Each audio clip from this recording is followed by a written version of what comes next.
We are on a mission to crush the fakes. Hi, my name is Lamya, and I set about building Saudi's first pre-owned certified luxury watches and jewelry marketplace, where we sell second-hand watches and jewelry such as Rolex, Patek, and AP. Most importantly, we guarantee these watches to be authentic. In less than 2 years, we sold 600 watches. That's $7 million in GMV. And we take $600 per transaction. And we have been growing at 30% month on month, even during the COVID 19. During the COVID, we helped individuals to sell their own watches directly to watch suppliers. And we found that these watches are currency. We easily liquidate watches into cash. We take no inventory risk. And as a result, we have been able to build a network of over 700 watch suppliers. And we have now access to more than 15,000 watches. I am a serial e commerce entrepreneur, obsessed with watches and jewelry, and spend all my adult life buying and selling them online. And I assembled a team who already matched my level of ambition. Our market size is over $32 billion in MENA region, and we have seen huge growth and funding across luxury second-hand marketplaces in the US and Europe, including Very Real and Chrono 24. But one of the wealthiest markets in the world, the Saudi market, is untapped. This leaves Mode to double down on its position as the number one destination for luxury second-hand goods in Saudi and eventually the MENA region. If you think gold is a good investment, wait till I tell you about watches. By the way, this is a fake watch. Thank you. Great. Well, that's been wonderful actually to hear all about your activities there, Lamia. Thank you so much for sharing with us. Now we would like to hand over to Derrick Ashong, also known as DNA. Derrick is the founder of AMP It's. He is also a TV host, producer, and pioneer in multi-platform interactive content. We're really looking forward to hearing from you, Derrick. Thank you so much. Wonderful. Thank you so much, Samantha. I'm going to try to share my screen. Let me know if it comes through okay. Yep, perfect. Thank you, Derrick. Okay, cool. I'll be brief. I'm not going to go through the whole thing, but I want to share a little bit about who we are. So just so you know what we've been doing, we've just built our own distribution network with a broadcast media reach of 100 million people and a value of about $2.5 million for every month that we activate it. And this is an image of a billboard that we just dropped in Times Square. Well, why are we dropping billboards in Times Square? Well, our team has got a deep background at the intersection of technology, media, and entertainment with a number of senior people from all of those spaces. And our strategy is to build a gateway to the internet. We saw that the COVID-19 crisis actually created a 70% rise in global internet usage during the lockdown period. But Africa in particular lagged, stuck at about 7% due to the high cost of data. So we've taken a cue from the success of television and the success of radio and said, oh, how can we build something that's functional and scalable with ad-supported data? So you can use the platform and earn the data that you are rewarded with on the net.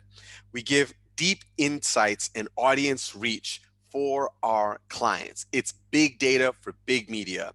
And we enable them to deliver high impact content with free data for the fans and thereby turn culture into currency. It works in a very simple way. You use the ad-supported data platform, you get points for it, and the top scoring fans every week will win a prize or a data reward from our audience. There are a series of phases that we will go through as we grow the business, from the consumer phase to the enterprise analytics on the back end, a universal blockchain solution, and ultimately we will be launching what is a bridge between Africa, really Hollywood, Nollywood, and Bollywood on the island of Mauritius. And what we are doing right now is launching an ad-supported data model in the app, onboarding media companies into their own in-app channels, and acquiring 100 million users. I'll go very briefly about how we make money. We have a series of partners right now on the data, on the organization side, on the media side, and also in talks with some interesting partners.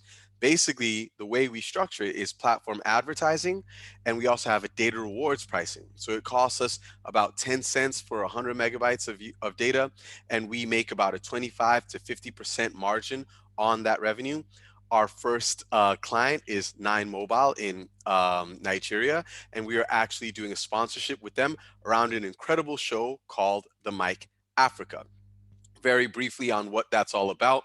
We've looked at global production. It's largely stopped around the world. We've launched a TV format in 6 different countries, powered by our technology. It will scale to reach 3.6 billion people across Africa, India, and Southeast Asia. With our technology, we own the relationship, well, not only with the tech, but the content and the relationship with the audience. And that is us in a nutshell. Wow, that's amazing, Derrick. And in fact, since I'm in Mauritius myself, I'm even more excited, so I might even get the chance to see it so close up. Oh, you definitely will. I will. I'm sure I will. So well, it goes on air December 6th, so people will be able to see it worldwide. Ah, perfect. No, we look forward to that, Derrick. So well, we've got a couple of minutes. So I don't know whether anyone has any questions. If you do, then please put them in the chat box down here, and I'm sure Derrick and Lamya will be happy to respond. I mean, just one quick question for Derrick in the meantime. I mean, what gave you the idea to start this particular platform? Because you've obviously been involved in a huge range of entertainment activities globally. So what gave you the idea to start with this one? Okay, so I have worked for a number of luminaries in the field. I've worked with people like Steven Spielberg and Oprah Winfrey, big, huge, 100 million plus selling multi-platinum record producers. Worked with Al Jazeera, worked with BET, worked with ABC Disney. And at the end of the day, we scaled content assets to like 300 million households around the world. And I looked up one day and I'm like, who's watching? And the more I asked, people were like, I'm like, yeah, but who's watching? Nobody had an answer. And I realized like, wow, everything I do in the 2 worlds I live in, tech and media. Tech world, super data driven. Media world, it's a little touchy-feely. We do powerful stuff, but there's an empirical rigor that is missing. And I thought, what if you bring some empirical rigor to these qualitative experiences?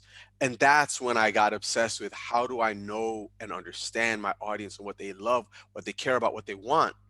And if you can understand them better, you can have a better long-time relationship with them. And that is the genesis of the company.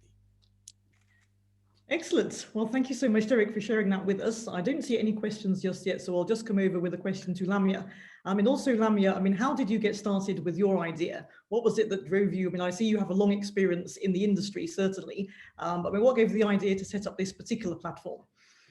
Yeah, I had this watch that my father gave me. It's a Rolex, and after 7 years of using this watch, I sold it. When I want like to change this watch to another one, I went to the market and I sold it with a higher value than the value that my dad gave it to me once he buy it. So I felt there's value behind these watches. It's not just a luxury timepiece.